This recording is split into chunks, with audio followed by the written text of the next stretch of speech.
અત્યારે રાધિકા રાઠવા જોડાયા છે। રાધિકાબેન, શું કહેશો? આમ આદમી પાર્ટી પણ રાહુલ ગાંધીના સ્વાગત માટે આવી છે।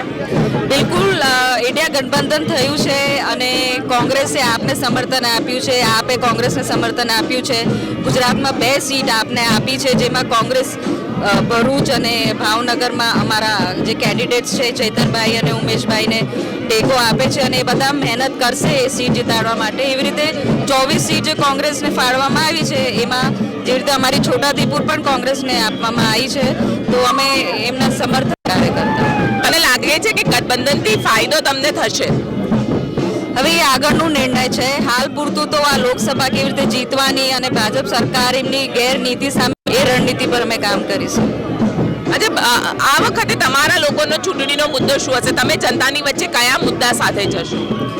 હવે મુદ્દો એજન્ડા જે હશે એ જે સીટ જેને ફાળવામાં આવી છે એ બહાર પાડશે અને હિસાબથી એ કામગીરી આગળ વધશે। કોંગ્રેસ સાથે તમે લોકો મળીને કેમ્પેનિંગ કરશો? એ તો અમારા પાર્ટીનો નિર્ણય છે। પાર્ટી જેવી રીતે અમને ઓર્ડર આપશે એવી રીતે અમે કામ કરીશું।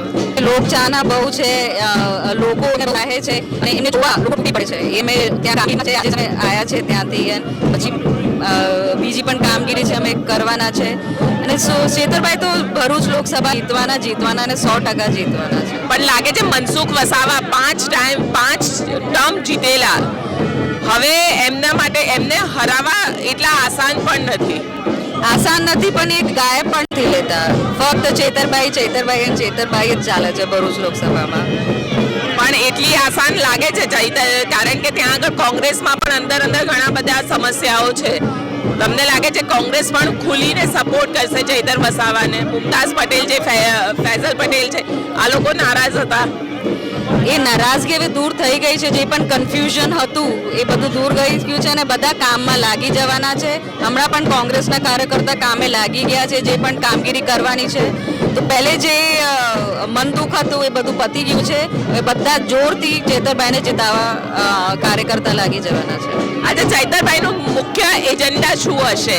આદિવાસીઓ વિસ્તાર છે આખો ભરૂચનો, ઇન્ડસ્ટ્રીઝ પણ છે, મુખ્ય એજન્ડા શું હશે? એમના એજન્ડા છે જેટલી બેરોજગારી છે એમને રોજગારીમાં કેવી રીતે કન્વર્ટ કરીએ, આદિવાસી ઉપર જેવી રીતે અત્યાચાર થાય છે, કે જે કામો ખાલી ફક્ત કાગળ પર થાય છે પણ હકીકતમાં છે નહીં, એ પણ ચેતરભાઈ એ વિશે ચર્ચા કરવાના છે।